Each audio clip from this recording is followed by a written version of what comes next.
In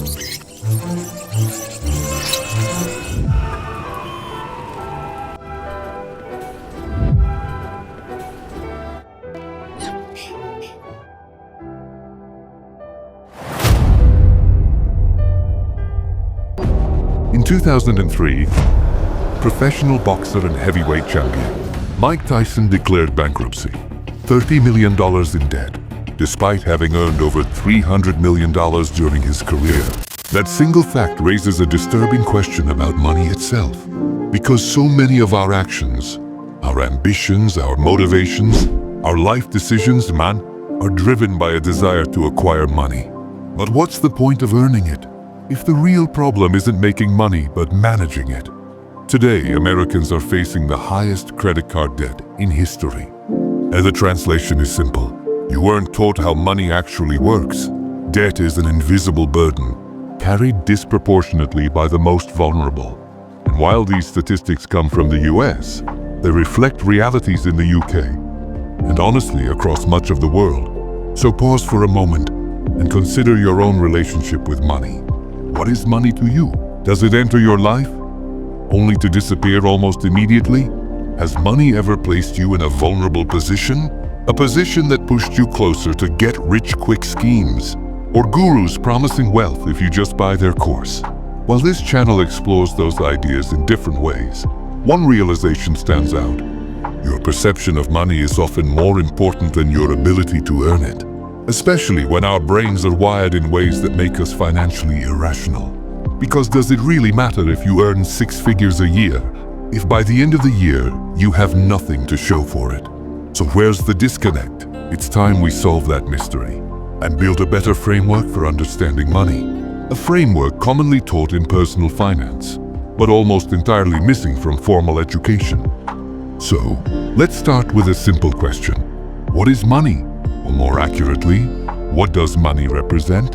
When you buy something on Amazon, or when you're paid for your time at work, what's actually being exchanged? Money is usually defined as a medium of exchange, a tool that facilitates buying and selling. But that definition doesn't really explain what money means. A better way to look at money is as an expression of value. You hand over money because you believe the thing you're buying is worth that amount? Yes, prices are often set by the market, not by you individually. But the core idea remains: money equals value, and that understanding changes everything. Because we often attach moral meaning to money. You've heard the phrase, money is the root of all evil. We see wealthy people and assume, who did they exploit? Who had to lose for them to win? Rarely do we ask, what value was created to generate that money? Money itself isn't evil, and it doesn't make someone evil. Scammers exist, yes, but that speaks more about their character than about money. Money simply expands your options. What you do with those options reflects your values, not money's. So if money is an expression of value, how does that help someone living paycheck to paycheck or drowning in credit card debt? On its own, it doesn't. So let me ask a better question. What is your relationship with money? Money enters your life, and money leaves your life. That relationship is shaped by 2 forces: production and consumption. Money enters your life because you produce value, usually through labor. Money leaves your life when you consume. Netflix, a new car, a house. Your net worth is essentially a record of how well you balance these 2 forces. Now think back to those debt statistics.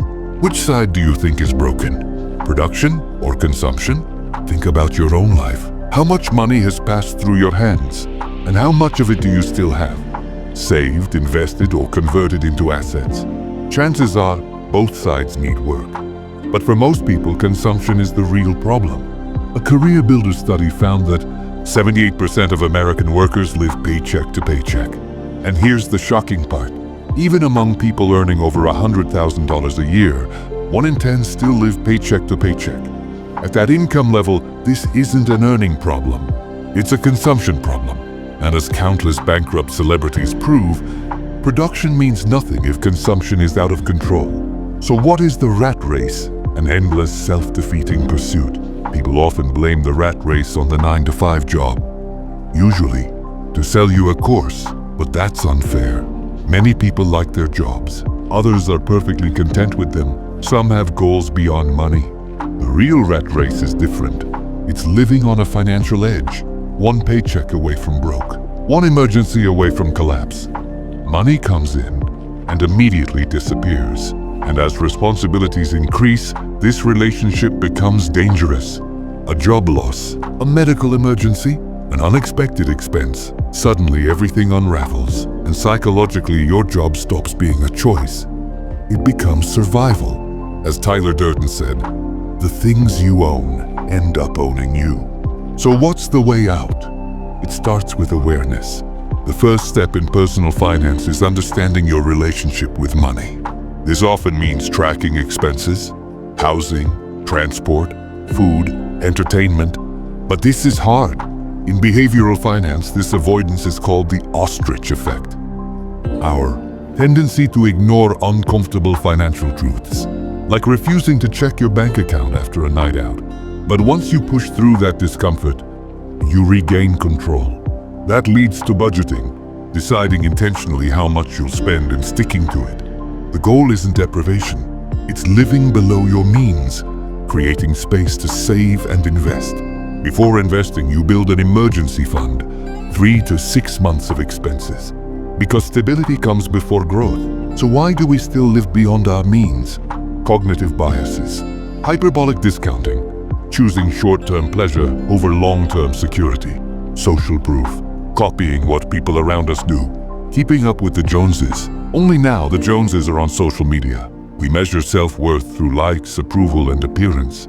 But ask yourself, do you care more about looking rich or being rich? That's the real question.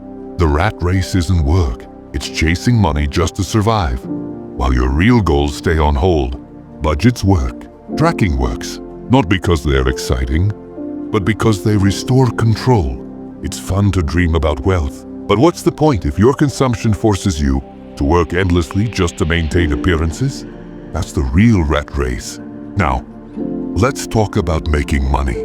Personal finance channels excel at reducing consumption, but earning more requires increasing production. And the most powerful way to do that is by creating value at scale. That's entrepreneurship.